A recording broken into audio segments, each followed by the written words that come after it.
seharusnya momen satu Muharram itu menjadi pembeda antara yang hak dan yang batil, mampu merubah wajah umat yang tertindas menjadi umat yang mulia, begitu ya. Maka yang terpenting yang kita lakukan adalah muhasabah. Muhasabah diri kita maupun memuhasabahi kondisi umat Islam secara keseluruhan yang terjadi saat ini. Apakah kita sudah menjadi hamba Allah yang solih, yang betul, yang layak disebut hamba oleh Allah, begitu ya. Kalau kita lihat, oh ternyata umat Islam di saat ini ya Allah gitu ya, secara individunya aja, mereka sekarang banyak yang menganggap maksiat itu sesuatu yang biasa. Meninggalkan sholat itu sesuatu yang biasa. Jadi lalu apakah umat ini itu sudah menjadi atau sudah berada pada makanahnya, pada posisinya yang sudah Allah tetapkan di dalam Al-Quran, yaitu apa? Kuntum khaira ummah, ya, yaitu apa? Umat sebaik-baiknya umat, umat terbaik gitu ya. Dan umat Islam jauh dari mulia secara keseluruhan, kuat, apalagi disegani juga enggak gitu ya. Karena kenapa? Karena di mana-mana umat Islam sekarang ditindak, dijajah secara fisik maupun secara pemikiran gitu ya. Di negeri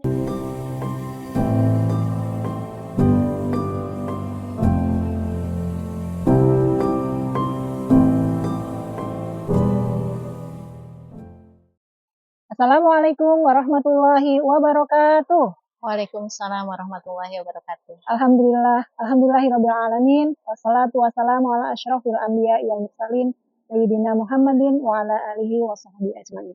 Rabbi shrah li sadri wa yassir li amri wahlul 'uqdatam min lisani yafqahu qawli. Rabbana zidna ilma warzuqna fahma bi rahmatika ya arhamar rahimin. Alhamdulillah segala puji kita panjatkan kehadirat Allah Subhanahu wa taala karena atas limpahan rahmat dan karunia-Nya kepada kita sehingga kita bisa hadir dalam bincang nasihat kali ini dalam keadaan sehat walafiat. Salawat dan salam semoga senantiasa tercurah kepada junjungan kita, suri tauladan kita Nabi besar Muhammad Sallallahu Alaihi Wasallam, keluarga, sahabat dan umatnya hingga akhir zaman. Mudah-mudahan kita termasuk di dalamnya. Amin. Amin. Apa kabar Ibu hebat hari ini? Ibu hebat, generasi kuat, Allahu Akbar. Masya Allah. Dengan sering kita mengafirmasi diri menjadi ibu hebat, mudah-mudahan Allah mudahkan ya ini langkah-langkah kita menjadi ibu hebat dan menghasilkan generasi yang kuat. Amin, ya. amin, amin. Alhamdulillah kita tadi mengafirmasi diri menjadi ibu hebat yang bahagia dan produktif ya Umi. Jadi bahagianya dengan terampil 3S, senyum, syukur dan sukses ya, sukses amal solihnya. Dan kita produktif yang di sini yang dimaksud adalah produktif dengan 4C, yaitu mempunyai visi, kemudian terampil berkomunikasi ya, berkomunikasi cinta ala Rasulullah ya. Kemudian terampil mewujudkan potensi ya, baik potensi diri maupun orang-orang yang berada di sekitar kita dan terampil berkolaborasi dengan semua stakeholder yang ada. Baik ibu-ibu sekalian, alhamdulillah ya senang sekali saya Ifah bisa membersamai ibu-ibu dalam kajian bincang nasihat kali ini. Yang insya Allah kita akan membahas tentang tema Muharram ya, Muharram momentum refleksi diri. Ya, alhamdulillah telah hadir di tengah-tengah kita narasumber kita yang luar biasa. Beliau adalah anggota tim divisi influencer, ya. Beliau adalah Umi Riah, Umi Riah Karya. Apa kabar Umi? Alhamdulillah luar biasa, Allah Akbar. Masya Allah ya. Gini Umi, ini kan masih bulan Muharram ya kayaknya ya, masih. Ya, jadi setiap tahun ya kita bisa melihat, bahkan kita bisa mengalami gitu ya. Setiap pergantian tahun Hijriah atau tahun baru Muharram ini biasanya di Indonesia itu disambut dengan meriah ya. Penyambutan ini bisa dengan pawai obor ya, keliling bahkan sampai ke jalan raya gitu, jalan besar. Kemudian ada peringatan hari besar Islam gitu ya di masjid-masjid dan juga adanya santunan yatim dan sebagainya. Nah, kalau menurut Umi sendiri bagaimana Umi nih sikap masyarakat yang menyambut tahun baru yang seperti itu Umi? Ya, baik. Terima kasih Bu Ifah. A'udzubillahi minasyaitonirrajim. Bismillahirrahmanirrahim. Alhamdulillahilladzi arsala rasulahu bil huda wa dinil haq liyudhhirahu 'ala dini wa kafa billahi syahida. Eh, Alhamdulillah, puji syukur kehadirat Allah, pagi hari ini Allah berikan ke saya kesempatan untuk bertemu dengan Ibu Hebat, ketemu juga dengan Bu Ifah ya. Masya Allah ya. Tentunya di masih di momentum tahun baru Islam, tahun baru Hijriyah. Kita masih berada di awal bulan Muharram ya. Yang sebelumnya kemarin kita sempat merayakan begitu ya. Betul banget tadi kata Bu Ifah ya, bahwa Masya Allah begitu ya. Alhamdulillah gitu ya. Kita masih diberikan oleh Allah kesempatan umur panjang ya, bertemu di tahun 1447 Hijriah. Nah, tandanya apa?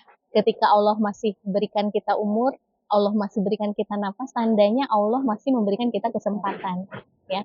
Kesempatan untuk apa? Untuk memperbaiki diri, ya, untuk memperbanyak amal soleh ya. Semoga ya dengan kesempatan yang Allah berikan ini kita bisa memanfaatkan semaksimal mungkin. Dan betul sekali ya bahwa di bulan Muharram gitu ya, ketika memasuki satu Muharram gitu ya tahun baru Islam itu masyarakat itu masya Allah antusias sekali untuk menyambutnya dengan berbagai acara ya untuk menunjukkan kegembiraannya, dan ini merupakan salah satu yang masya Allah ya luar biasa gitu ya.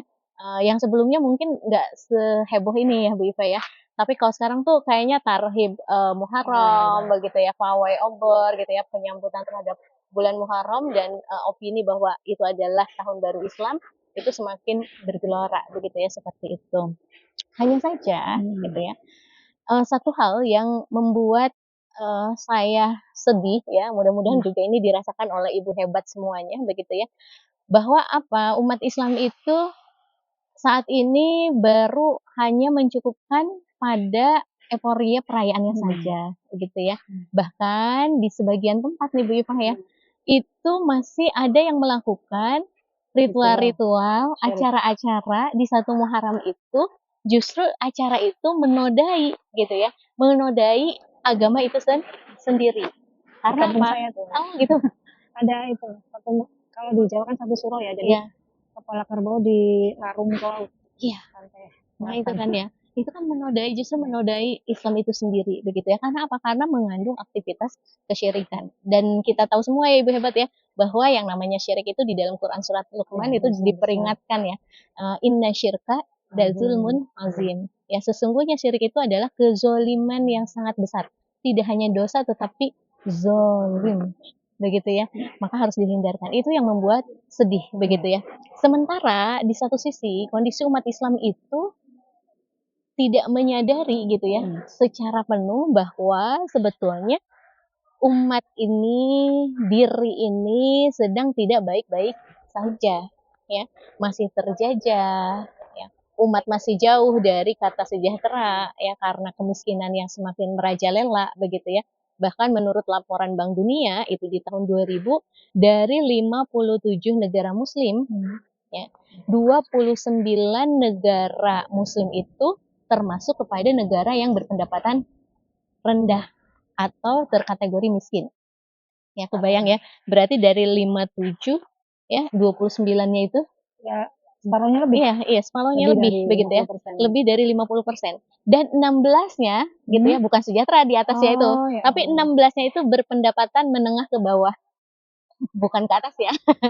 Gitu. Jadi sebetulnya kalau dalam Islam masih terkategori miskin ya, seperti itu. Nah, 8 ya itu berpendapatan menengah ke atas, dan hanya 4 yang termasuk negara berpendapatan tinggi, itu negara Islam.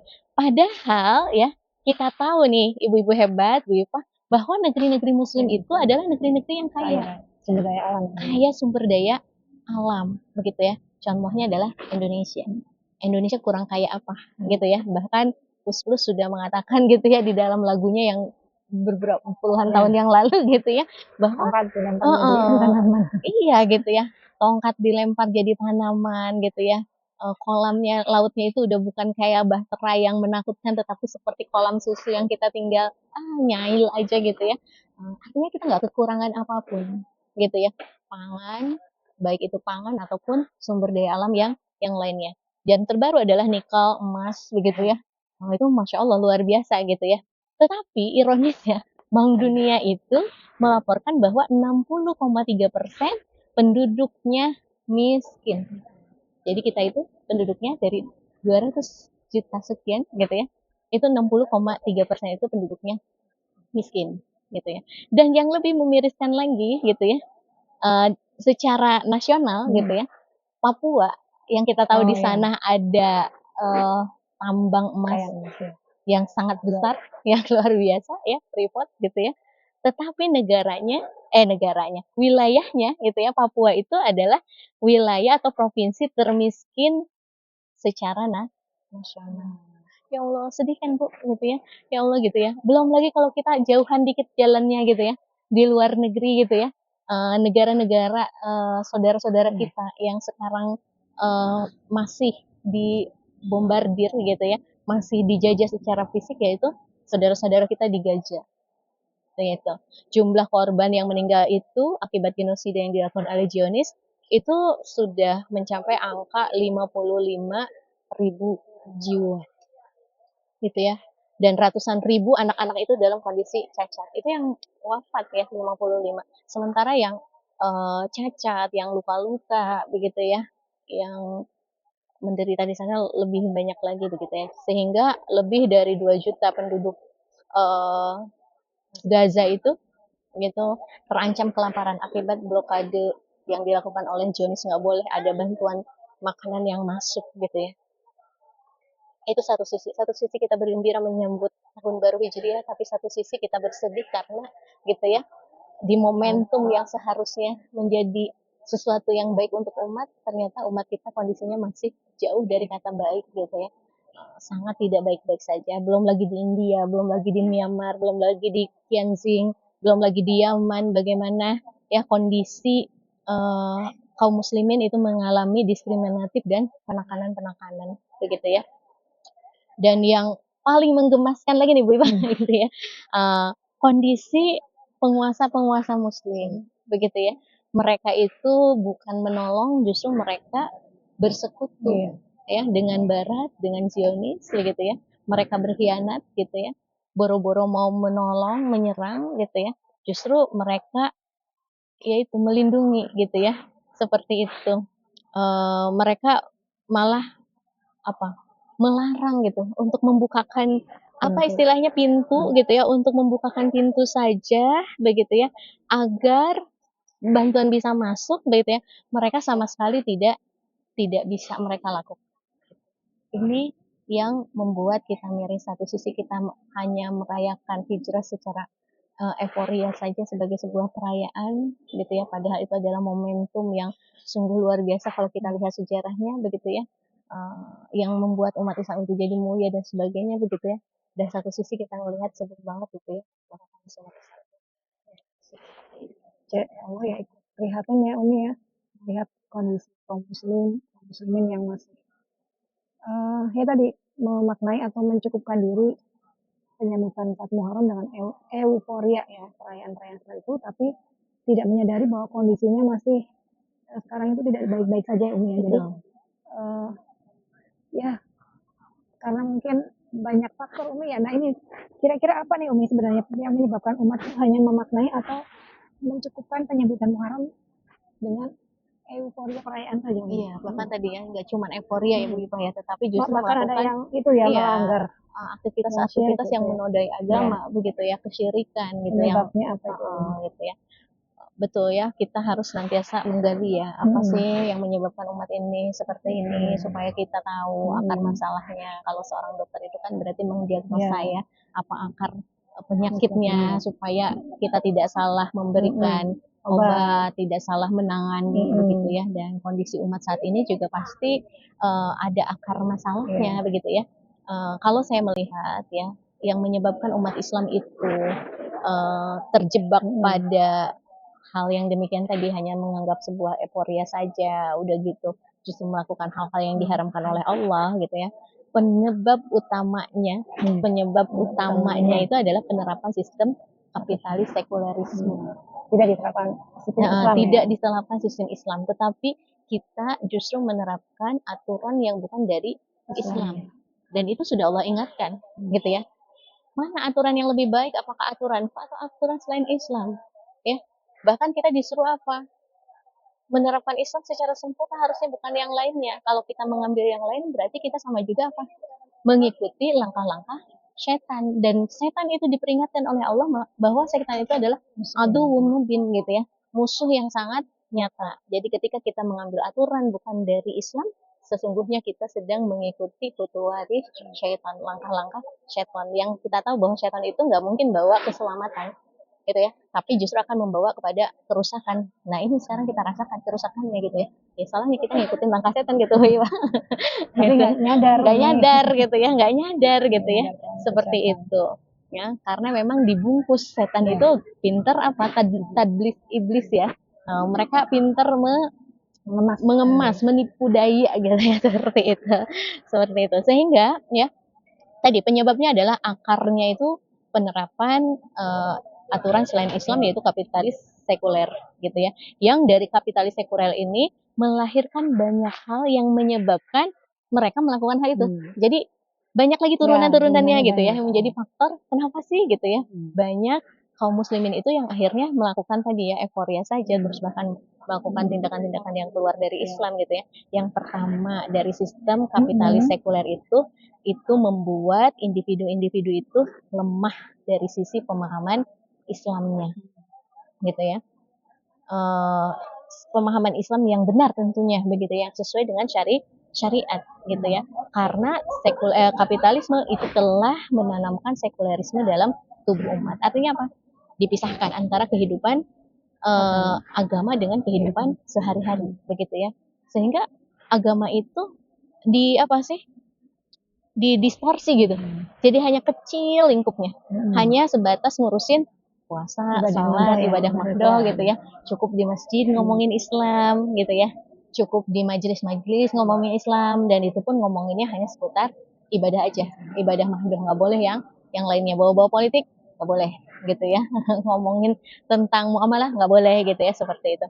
Nah itu akibat dari kapitalis sekuler, melemahkan umat Islam dari sisi pemahaman Islam yang benar, yang kafah, yang sempurna, yang harusnya itu dimiliki oleh umat Islam dan dimiliki secara kuat, begitu ya. Lalu yang kedua adalah lemahnya kontrol masyarakat, gitu ya. Artinya apa? Ketika melihat tadi kemusyrikan atau kesyirikan gitu ya, yang dilakukan, yang alasannya menyambut tahun baru Islam, begitu ya. Nah itu banyak yang mendiamkan, cuek, bahkan gitu ya, ada yang justru mendukung gitu kan, seperti itu. Dijadikan ini Umi kalau di tempat saya kayak apa ya, muatan lokal, apa sih namanya? Itu ya budaya lokal gitu ya, budaya lokal yang harus dijaga, yang harus dibudidayakan. Tadi kamu dilestarikan gitu ya, budidayakan lagi emang pemahaman Islamnya itu tadi ya enggak. Iya betul, memang gitu. Justru harus dijaga. Padahal itu adalah hal-hal yang bertentangan dengan Islam tadi, seperti itu. Bahkan ada yang cuek gitu. Jadi masyarakat itu kontrolnya lemah itu dari sisi nggak tahu itu benar atau salah gitu ya. Lalu tahu itu salah tapi masa bodoh gitu ya, nggak mau tahu gitu ya, seperti itu. Itu gitu ya. Dan kontrol masyarakat yang lemah ini juga lahir dari sistem kapitalis sekuler yang membuat individu-individu masyarakat itu menjadi individu-individu yang individualis, yang penting aku baik, bodoh amat sama orang, nggak usah ganggu orang-orang gitu ya, seperti itu. Nah lalu yang ketiga itu adalah lemahnya peran negara tentunya ya, karena kita tahu ya, ibu-ibu hebat juga harus tahu begitu ya, bahwa peran negara itu, peran pemimpin itu di dalam Islam itu adalah sebagai ro'in dan junah, mengatur urusan umat, ya, ngurusin umat, dan juga dia sebagai pelindung umat, ya, melindungi umat dari kelemahan pemahaman, melindungi umat dari kelemahan akidah, dari rusaknya akidah, begitu ya, melindungi umat dari hal-hal yang bisa merusak akidah, begitu. Nah, itu tidak terjadi gitu ya. Apalagi kalau misalkan tadi ya, harusnya kita bersatu menolong saudara kita gitu ya. Nah, peran negara pun sekarang lemah karena sudah tersekat-sekat dengan nasionalisme. Itu yang membuat terjadi hal seperti itu gitu. Ya, Masya Allah. Ya, Ibu-ibu ya. Jadi tadi ada 3 yang bisa saya garis bawahi. 4 ya. Maksudnya ada penyebab utama ya atau akar masalahnya karena tadi kita di sini diterapkan kapitalisme ya, sistem kapitalisme dan yang itu menyebabkan faktor-faktor lain yang menjadi penyebab umat mengalami berbagai kelemahan tadi ya. Lemah secara individu ya, pemahaman Islamnya jauh maksudnya nggak benar gitu ya, tidak mempunyai pemahaman Islam yang benar. Kemudian secara masyarakat, kontrol sosial masyarakatnya juga lemah ya, kurang ya, jadi semakin individualis ya, cuek gitu ya. Dan juga yang terpenting ya Kak, ini yang peran negara, nggak ada peran negara untuk menjaga tadi ya, menjaga akidah umat, menjaga yang seharusnya mengurusi ya atau meriayah dan melindungi umat, tapi itu tidak terjadi sehingga wajar ya Umi ya tadi juga umat hanya ya mencukupkan terkait dengan Muharram ini ya, mencukupkan dengan hal-hal yang bersifat perayaan saja, bahkan yang tadi apa namanya mengandung kesyirikan ya, yang istilahnya mengundang yang dosa gitu jelas-jelas dosa. Betul. Kalau begitu sebenarnya apa Umi ini peran penting ya atau pentingnya momen Muharram ini bagi kita, bagi umat Islam, dan apa sebenarnya yang perlu kita lakukan nih untuk menyambut tahun baru Hijriah ini dengan tepat gitu ini? Baik, ya itu yang harus kita pikirkan ya Bu Eva ya. Terus gimana dong kita harusnya di tahun baru Muharram itu apa yang harusnya kita lakukan? Kalau kita berkaca kepada sejarah gitu ya, penetapan dari tahun Hijriah ini gitu ya, yang ditetapkan oleh Khalifah Umar bin Khattab gitu ya. Nah, Khalifah Umar bin Khattab itu menetapkan kalender Hijriah itu dimulai dari hijrahnya Nabi Muhammad SAW begitu ya. Itu bukan tanpa alasan gitu ya. Tetapi apa gitu ya, dikatakan di dalam Ibnu Al-Qasir ya, di dalam Al-Kamil fi At-Tariq gitu, itu dikatakan akan tetapi kita akan menghitung penanggalan berdasarkan hijrah Rasul ini karena sesungguhnya hijrah beliau telah memisahkan antara kebenaran dan kebatilan. Artinya apa? Momentum 1 Muharram ini harus kita jadikan momen untuk tadi memisahkan antara yang hak dan yang batil begitu ya. Nah, hijrahnya Rasul gitu ya dari Mekah ke Madinah juga merupakan peristiwa penting. Itu yang mengubah wajah umat Islam saat itu yang awalnya tertindas, teraniaya di Mekah begitu ya, seperti itu. Nah, setelah kaum muslimin itu hijrah ke Madinah dan menegakkan aturan-aturan atau tatanan masyarakat yang berdasarkan syariat Islam. Nah, berubah tuh gitu ya kaum muslimin pada saat itu menjadi sebuah negara yang kuat ya, yang mereka mengubah wajah umat Islam yang tadinya tertindas di Mekah menjadi umat yang mulia, kuat dan disegani. Begitu ya. Masya Allah ya. Jadi ibu-ibu hebat kalau baca sirahnya itu Masya Allah gitu ya. Pertama kali Rasulullah hijrah, lalu Rasulullah mengirim saroya-saroya gitu ya untuk menunjukkan kepada dunia bahwa telah muncul sebuah negara yang kuat, dan itu sempat menggentarkan orang-orang musyrik ya, orang-orang yang memusuhi Islam yang ada di sekitar Jazirah Arab begitu ya, seperti itu.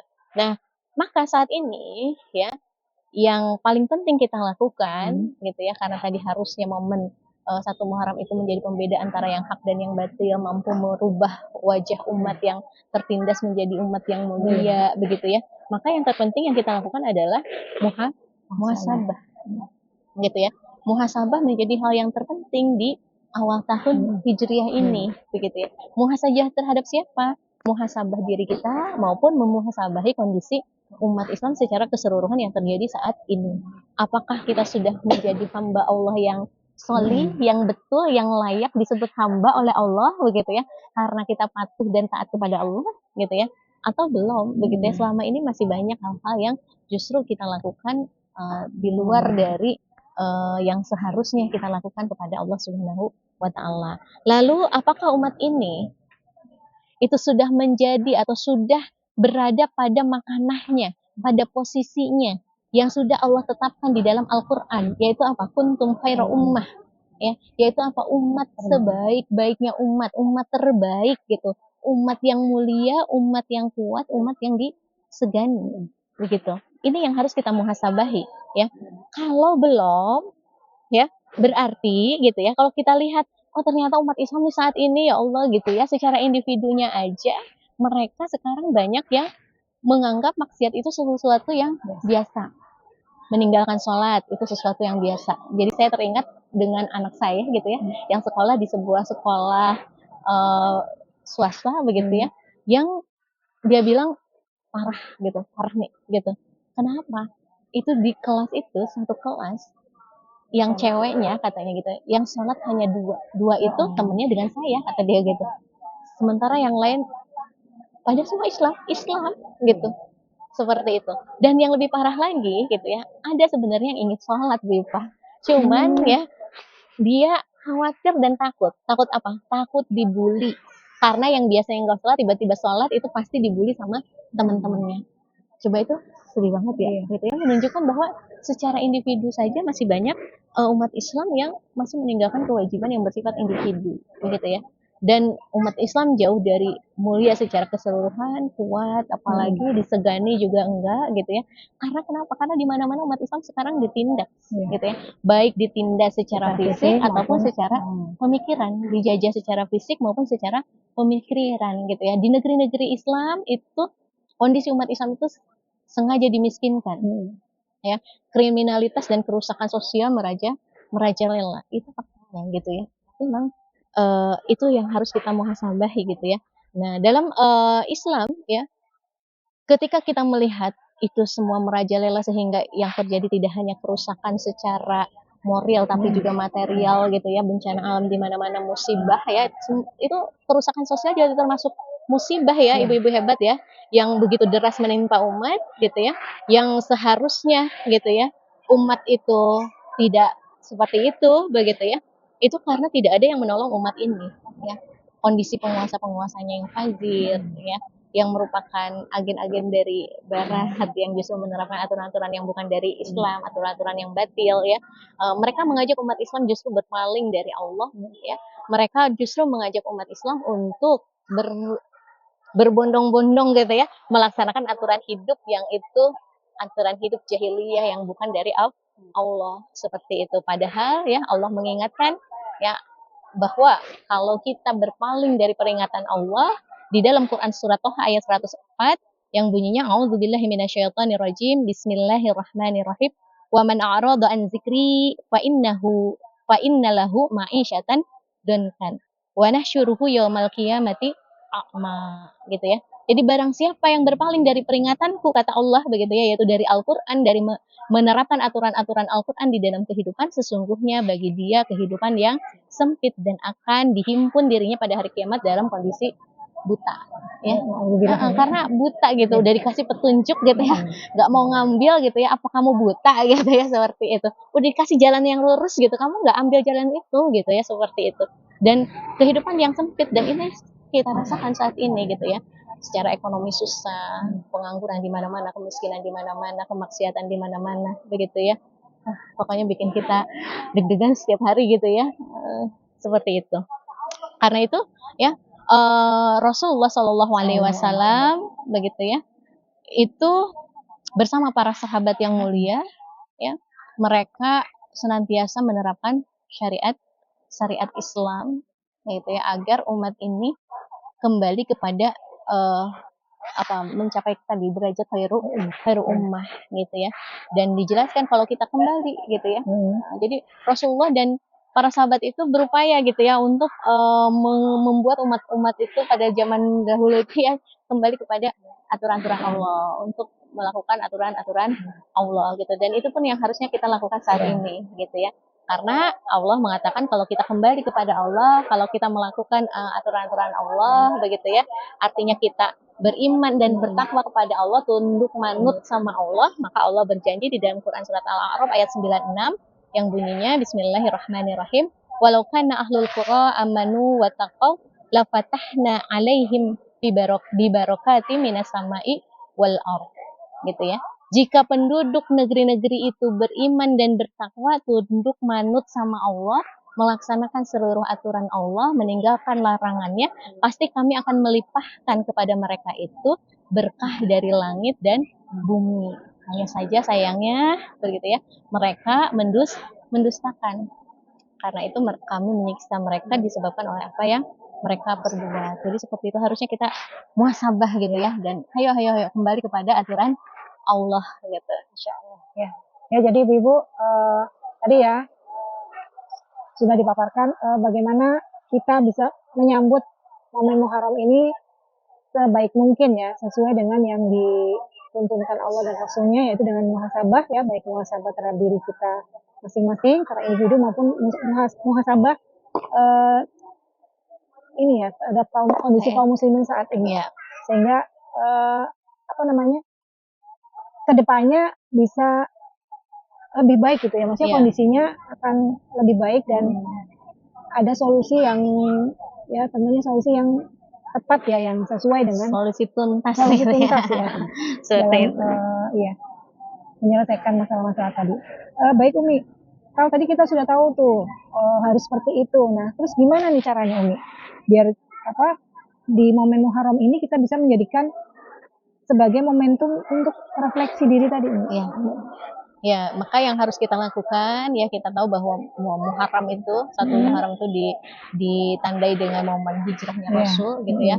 Hijrah dari kehidupan yang tidak Islami kepada kehidupan yang menerapkan hukum-hukum Islam, sehingga membedakan mana yang hak dan yang betul gitu, yang batil. Lalu juga membuat umat Islam ini menjadi umat Islam yang tadinya tertindas menjadi umat Islam yang kuat, yang disegani, yang mulia, begitu ya, seperti itu. Maka yang harus kita lakukan di momen Muharram ya, sebagai langkah-langkah yang harus kita lakukan untuk memuhasabahi diri kita ataupun umat ini, yang pertama adalah ini ada 4 S ya.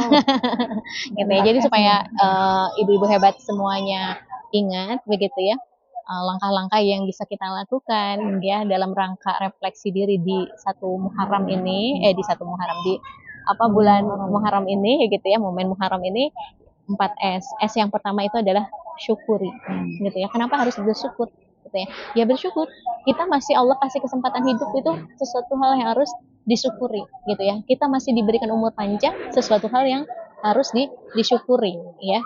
Dan bentuk syukur kita adalah apa begitu ya? Memanfaatkan apa yang Allah berikan, yaitu modal kita atau umur gitu ya, untuk beribadah, melakukan ketaatan, melakukan perbaikan gitu ya, kepada Allah Subhanahu wa Ta'ala. Yang kedua adalah yang kedua adalah sadari gitu ya. Sadari gitu ya, ayo ibu-ibu hebat semua ya. Kita ajak anak-anak kita, keluarga kita, orang-orang di sekitar kita, ya, masyarakat kita, para penguasa kita begitu ya, untuk menyadari bahwa kita itu adalah hambanya Allah gitu ya. Kita itu dari Allah, kita yang nyiptain Allah, seluruh alam semesta ini yang nyiptain Allah. Kita akan kembali ke Allah, dan kita di dunia ini semata-mata hanya untuk beribadah kepada Allah, menyiapkan bekal terbaik kita untuk kita pulang kampung. Ya, karena kampung kita itu bukan di dunia. Dunia ini bukan tempat tinggal, tapi tempat singgah sementara.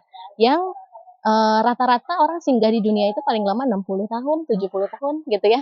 Nggak lama gitu ya. Bahkan ketika para mayit itu dibangkitkan dari kubur gitu ya, mereka merasa kayaknya hanya setengah hari saja gitu. Kayaknya dia tidur di sore hari, bangun di pagi hari. Jadi emang kehidupan dunia itu hanya sebentar gitu ya. Sakitnya sebentar, sedihnya sebentar gitu ya. Seperti itu. Ya, kalau semua kita lakukan dengan kesadaran bahwa kita itu adalah hamba Allah, begitu ya, kita akan kembali kepada Allah, begitu ya. Insya Allah kesedihan itu akan berbuah kebahagiaan yang hakiki, yaitu di mana surganya Allah Subhanahu Wa Taala. Itu yang harus kita sadari. Maka sebagai hamba ya, yang kita itu diciptakan oleh Allah, ya tugas kita ya yang harus kita sadari adalah taat secara sempurna, taat secara kafah, menyeluruh terhadap seluruh aturan Allah begitu ya. Dan harus tidak hanya secara individu, tetapi juga bagaimana seluruh masyarakat itu juga gitu ya, taat secara kafah terhadap aturan-aturan Allah, sehingga kita harus berdakwah gitu ya, seperti itu, mengajak ya, karena adinun nasihat, agama itu adalah nasihat gitu ya, nasihat untuk apa, saling menjaga gitu ya, kita untuk senantiasa berada di dalam keimanan, senantiasa dalam melakukan amal soleh, senantiasa dalam kesabaran menjalani segala perintah Allah, begitu ya. Lalu S yang ketiga yaitu adalah sesali, atau dengan kata lain taubatin gitu ya. Jadi yang ketiga itu adalah sesali gitu. Kita melihat gitu ya kehidupan kita sebelumnya. Karena ini diperintahkan ya Bu Ifah ya di dalam Quran surat Al-Hasr ayat 18 untuk kita mengingat-ingat gitu amal-amal kita sebelumnya. Kalau ada yang salah ya kita sesali, kita taubatin dan kita memikirkan ke depannya bagaimana gitu ya. Artinya kita harus melakukan perbaikan ke depannya seperti itu ya atas perbuatan-perbuatan kita yang sebelumnya itu tidak sesuai dengan perintah Allah dan mengazamkan diri kita gitu ya untuk melakukan perubahan agar ke depannya bisa lebih taat sama Allah ya, bisa lebih giat lagi ibadahnya sama Allah, kualitasnya dimantapkan begitu ya, kuantitasnya dibanyakan kan seperti itu ya. Lalu yang S yang keempat yaitu sabari gitu ya. Sabari apa? Sabar untuk senantiasa berada di jalan ketaatan ya. Sabar ketika uh, kenyataan itu belum sesuai dengan harapan gitu ya. Sabar ketika kita tergoda dengan hal-hal yang sesungguhnya itu adalah kemaksiatan atau sesuatu yang sebenarnya itu adalah uh, melanggar aturan Allah gitu ya. Karena sekarang tuh Masya Allah Bu Ifa ya, godaannya besar banget gitu ya. Satu sisi ekonomi sulit, tapi satu sisi kebutuhan itu Masya Allah gitu ya. Dan godaan di sana tuh banyak banget ya ibu-ibu hebat ya, pasti ngerasain dan tahu faktanya, menyodorkan hal-hal yang menggiurkan. Gak punya duit, mau check out gitu ya, gampang sekarang ada pay letter gitu ya. Dan ternyata pay letter itu kan sesuatu yang haram ya Bu Ipa ya. Karena sebenarnya kita minjem dan harus membalikan dengan bunga gitu ya, itu jelas. Nah itu kalau misalkan kita nggak sabar gitu ya, nggak menahan untuk tidak melakukan itu, tergiur dengan itu ya, kita akan terbawa kepada kemaksiatan begitu ya. Sabar untuk senantiasa mengkaji Islam kafah, sabar mengamalkannya, sabar mendakwahkannya, harus disampaikan nih ya gitu ya kepada semua kaum muslimin gitu ya dalam kondisi apapun gitu. Itu yang harus kita lakukan ya, karena apa?